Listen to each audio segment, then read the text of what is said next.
بۆ هەرێمی کوردستان حکومەت هەرێمی کوردستان کردووە ئەڵێ لە وەکو پشکی هەرێمی کوردستان نەماوە لە چوارچێوەی بودجە 3 ساڵیەکەی 23 24 25 بۆیە چیتر من مەبەستم وەزارەتی داراییە موچە لە مانگی پێنجەوە موچە نانێرم بۆ هەرێمی کوردستان بۆیە لەم بارەیە گفتوگوی لەگەڵاکەم کاک داراسیەکانیانی سلااوت لێ بێوادارم زۆر باش بی بۆچی وەزارەتی دارایی عێراق ئێستا قسێکی لەو بارەیە بە هەرێمی کوردستانەڵێ بەوەی کە هیچ پشکێکی دیاریکراوی هەرێمی کوردستان نەماوە و موچە نانێرم درەنگ نییە ئەم قسەیە بەناوی خوای بەخشندەی میهرەبان سوپاس بۆیەوە سڵاویش لە بیسەر و بینەرە بەڕێزەکان دیارە ئەمڕۆ وەزارەتی دارایی نووسراوێکی دەرکردووە بە ژمارە 14502 لە بەرواری 28 پێنجی 2025 کە ئاراستەی هەرێمی کوردستانی کردووە بەڵام پێشەوەی باز لەو نووسراوە بکەیان باز لە ناوەڕۆکی نووسراوەکە بکەین بەداخەوە بەڕاستی ئەمە پێماڵەڵێ لەم وڵاتەیە سیاسەتی ئیدارەکردنی دەوڵەت و حکوومەت و پلان و میزانیە هیچ ڕۆڵێکی نییە تا سەعات 11 ئەم بەیانە کارەکان ئاسایی بۆ لیستی وردبینی لیستی موچەی فەرمانبەرانی هەرێمی کوردستان ئەنجام درراوە بەڵام لەپەر وەزارەتی دارایی عێراق نووسراوە گاڕاستی هەرێمی کوردستانەکە و لە ناوەڕۆکی نووسراوەکەشا زۆر بە ڕوونی و ئاشکرایی باز لەوەکە کە هەرێمی کوردستان لەو پشکەی کە هەی بووە لە 12.67 لە ساڵانی 2023 و 24 و 25 پشکی موچەی فەرمانبەرانی تەواو بووە دیارە ئەگەر نووسراوەکە خوێنی تەوانێت زۆر بەوازحی باز لەوەکە کە بڕی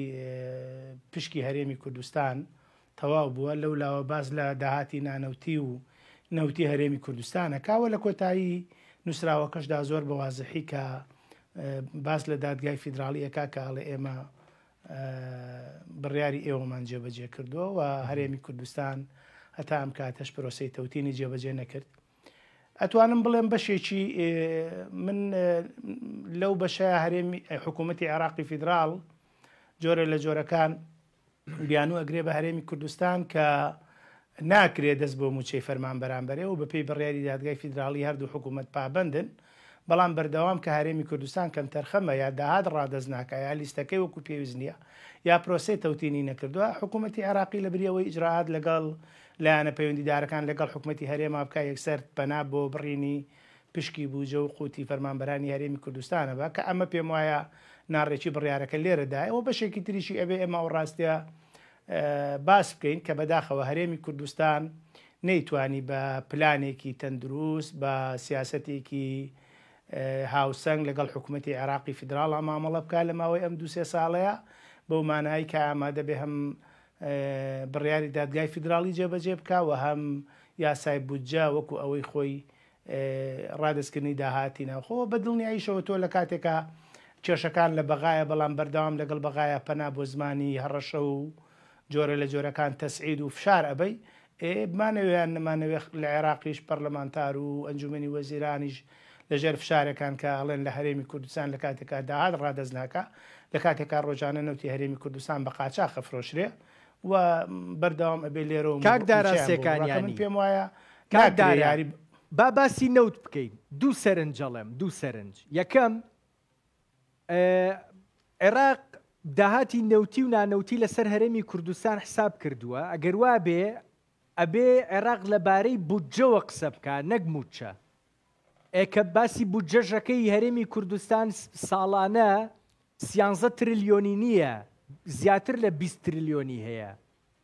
ئەمە یەک ئەمە سەرنجێکی میدیایی دوو کە باسی نەوتەکە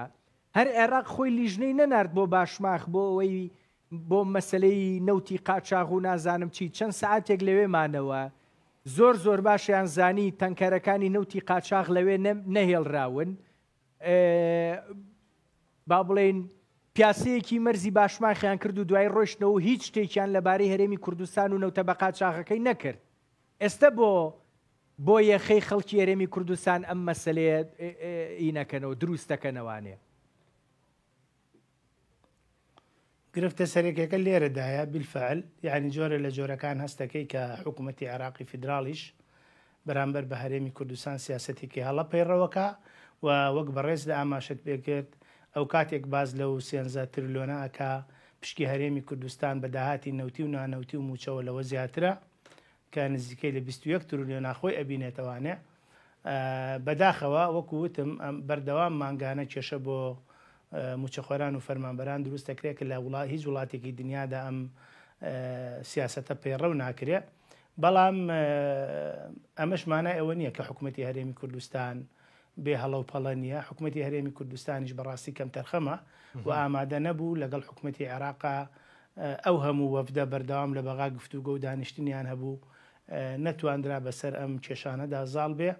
و دوجار سیاسەتی ڕۆژبەڕێکردن یا سیاسەتی جۆرە لە جۆرەکان بەداخەوە نەیتوانی پابند بێ بە ڕێخستنی فرۆشتنی نەوتی هەرێمی کوردستان کە لە کاتێکە هەمومان ئەزانین بە پێی بڕیاری دادگای فیدراڵی فرۆشتنی نەوتی هەرێمی کوردستان و دەرهێنانی ڕاگیراوە بەڵام هەرێمی کوردستان ڕۆژانەوە خۆیان باسیەکەن زیاتر لە 300,000 بەرمیل نەوت لە هەرێمی کوردستانەوە بە قاچاق سەرنجێکی دیکە داراسیەکانی ڕوونە سەرنجێکی دیکە ینی لە کۆی پرۆسەکەیە مادەم تۆ باسی داهاتی نەوتیەکەی ئەبێ باز لە بودجەش بکەی ئەمە سەرنجێکمانوت کە عێراق وا مامەڵی لەگەڵ هەرێمی کوردستان کردووە لەم ڕاگەندراوەیانە لەم نووسراوەیانە پێم وا بێمە لە ڕووی ژمارەوە گرفتمان بۆ دروستەکە گەروا بێ هەرێمی کوردستان پارەی ماوە لای بەغدا ئەمە یەک دوو ئەم لە 23 و 24 و 25 هەموو داهاتی نەوتی لەسەر هەرێمی کوردستان حساب کردووە لە کاتێکە هەرێمی کوردستان تا پێم وا بێ کۆتایی ساڵی ڕابردوو یان شتێکی لەو بابەتە نەوتی ڕادستی عێراق کردووە بڕێک ئەنی ئەوە نییە هیچ نەوتێکی هەرێمی کوردستان ڕادەست نەکرابێ دواترەوە ڕوونە لە مانگی ئیتر دواتر کە نەوتەکە ڕاگرێ لە بۆ ناینێرێ بۆ عێراق ئەوەی تری هەمووی بە قاچاق ڕۆشتووە و عێراق خۆشی وەکوتم هاو پیاسەیەکی کرد بە باشماخە بەڵام لە گوڵ کاڵتری بە هەرێمی کوردستان نەوت لەو بارەیەوە بابەتەکە لێرەوە پێم وایە گرفتەکە سەرچاوە ئەگرەیە کە لە عێراقا ئێمە یاسایەکی بودجەمان هەبوو هەروەها بڕیاری دادگای فیدراڵیمان هەبوو بەداخەوە یعنی هەرێمی کوردستان نەیتوانی بڕیاری دادگای فیدراڵی وەکو خۆی جێبەجێ بکە کە ئێمە زۆر بەڕاستی لە نزیکەوە ئەمانەمان ئاراستەی ئەم داوایەمان ئاراستەی بەرپرسانی هەرێمی کوردستان کرد و بەردەوامیش لە دەستگاکانی ڕاگەاندنەوە ئاماژەمان بەوەدا هەرێمی کوردستان با پابندی خۆی ڕاگەیەنێ سێ خاڵ بوو سێ خاڵەکە پێم وایە هیچی ئەوە نەبوو بڵێ ئەمە شەرتێکی زۆر قورسە ڕادەستکردنی لە سا 50 داهاتی ناوخۆی هەرێمی کوردستان بوو بەداخەوە هەرێمی کوردستان نەیکرد پرۆسەی تەوتیم بوو فەرمو ئەوە ساڵێک و 4-5 مانگە لە ئەی نەیکرد ئەم لاولایان پێ کرد و تەفسیری هەڵیان بۆ کرد و هەژماری منیان هێنا بەداخەوە ئەمڕۆ لە نووسراوەکەی وەزارەتی دارایە زۆر بەوازحی لە خوارەوە لە ئاخیر کەلیمەکانی ئەڵێ تا ئێستا پرۆسەی تەوتینی موچەی فەرمانبەرانی هەرێمی کوردستان نەکراوە واروەها خاڵی سێمیان مەسلەی لیستەکە بوو ئێستا لیستەکە بە یعنی ئێمە هەرێمی کوردستان ئەبوو وەکو نیازپایچێک وەکو ئەوەی بە مبەڕیر نەدا بەدەست حکوومەتی عێراقی فیدراڵەوە ئێستا ئەگەر ئێمە کەم تەرخەمی نەبووە حکوومەتی هەرێمی کوردستان بەیانی ئەکرا بڕۆین بڵین دادای فیدراڵی ئێمە وەکو هەرێم تەواوی بڕیارەکانمان جێبەجێ کرد یاسای بودجەمان جێبەجێ کرد بەڵام ئەوە حکوومەتی عێراقا سیاسەتی برسیکردن بەرامبەر بە خەڵکی هەرێمی کوردستان و خەڵکی وڵاتەکەی خۆی بەکارهێنێ ئێستا ئەوان داوایان لە دادگای فیدراڵی کردوواڵن دادگای فیدراڵی ئێمە ئەوە نەمان نردووە هەرێم پابند نەبووە تۆ ڕوونکردنەوەمان بەرێ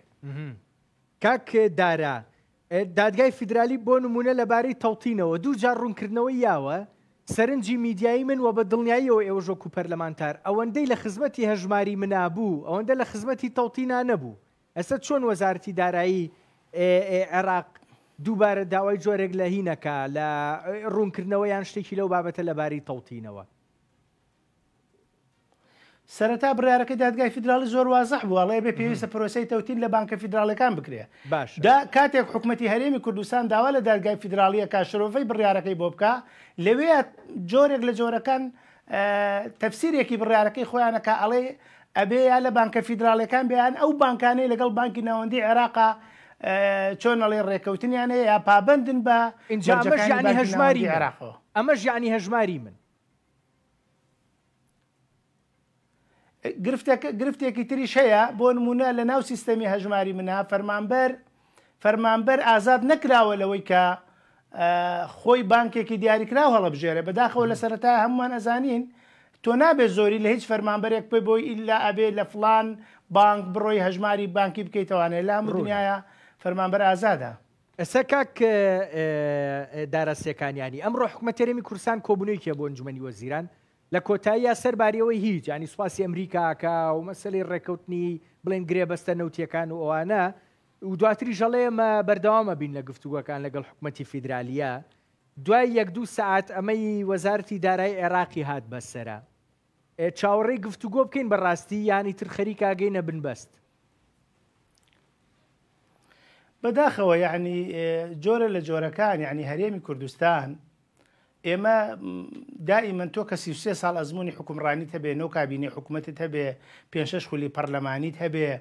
گفتوگۆیەکی بەردەوام و دوور و درێژ لەگەڵ حکوومەتی ناوەندی عێراقا هەبێ و هەروەها وڵاتانی دراوسێ وڵاتانی زلێز و ناوچەکە